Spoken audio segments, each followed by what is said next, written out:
ఇప్పుడు మనం లింగాకర్షణ బుట్ట అనగా ఫిరమోన్ ట్రాప్ యొక్క ఫిక్సింగ్ అంటే మీరు ఎలా కట్టుకోవాలి అనేది మీకు తెలియజేస్తాము.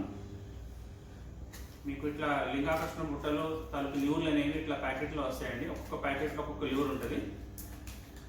ఇట్లా ట్యూబ్ లాగా ఉంటుందండి ల్యూర్ అనేది.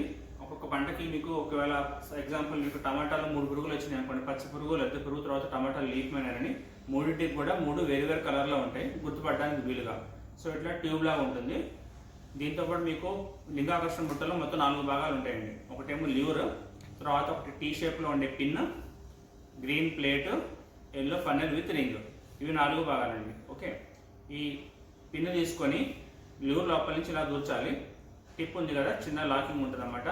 ఇది గ్రీన్ ప్లేట్ యొక్క సెంటర్లో హోల్ ఉంటుందండి. ఇట్లా పెట్టి మీరు జస్ట్ ఇట్లా ప్రెస్ చేస్తే అది హోల్ అనేది లాక్ అయిపోతుంది. ఇట్లా వేలాడుతుంటుంది. ల్యూర్ చూడండి ఇప్పుడు వేలాడుతుంది పైనుంచి కిందకి. తర్వాత మీరు ఎల్లో రింగ్ తీసుకొని ఈ రింగ్ ఒక బ్యాక్ స్ట్రైట్ చేసుకోవాలి. ఎల్లో రింగ్కి 3 లెగ్స్ ఉంటాయి. ఈ 3 లెగ్స్ ప్లేట్ యొక్క 3 హోల్స్లో ఇట్లా లాక్ అయిపోతాయి. ఇట్లా లాక్ చేసి ప్రెస్ చేసిన తర్వాత మీరు బ్యాక్ స్ట్రైట్ చేసుకోవాలి. చేసుకున్న తర్వాత దీన్ని ఇలా కర్రకి బ్యాక్ స్ట్రైట్ ఉండేట్టు ఈ యొక్క ఏదైతే మీకు టీ షేప్లో హ్యాండిల్ ఉందో ఈ హ్యాండిల్ని మీరు కర్రకి కలిపి తాడు పెట్టి కట్టేయాలి. తర్వాత కింద కూడా బ్యాగ్ని దగ్గరికి లాక్కుని బ్యాగ్ను కూడా కర్ర కలిపి కట్టేయాలి. గాలి పోకుండా బ్యాగ్ స్ట్రైట్గా ఉండేట్టు మనం చూసుకోవాలి.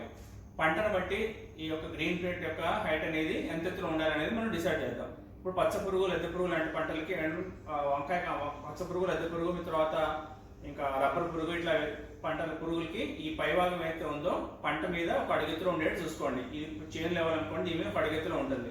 వంకాయలో మాత్రము పైన ఎత్తులో ఉండేది చూసుకోండి. ఎందుకంటే వంకాయ యొక్క పురుగు ఏదైతుందో కాండంకాయ తొలిసి పురుగు చేతిలో మాత్రం ఎగురుతుంది కాబట్టి మీరు మరీ హైట్ పెంచకూడదు. ఇంత ఎక్కువ పెంచితే అంత తక్కువ పురుగులు పడతాయి. కాబట్టి హైట్ అనేది ఇంపార్టెంట్.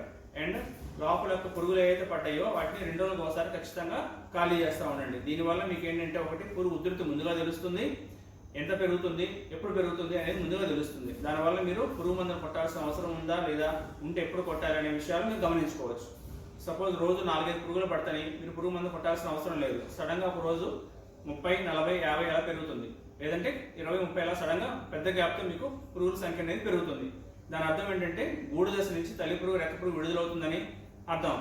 ఆ టైంలో మన చేలో వచ్చిన పురుగులు మనం పట్టుకుంటాం, కానీ ఇతర చేలలో చుట్టుపక్కల ఏరియాలో ఆడపురుగు మగ పురుగు సంపర్కం చెందే అవకాశం ఉంది. కాబట్టి అది వచ్చి మన దాంట్లో గుడ్లు పెట్టచ్చు. కాబట్టి మనం ఏదైతే సడన్గా పెరిగిందో అప్పుడు వెంటనే వేప గింజల కషాయం మన చేలో స్ప్రే చేసుకుంటే మనకి పురుగు గుడ్లు పెట్టకుండా అనేది మనం నివారించుకోవచ్చు.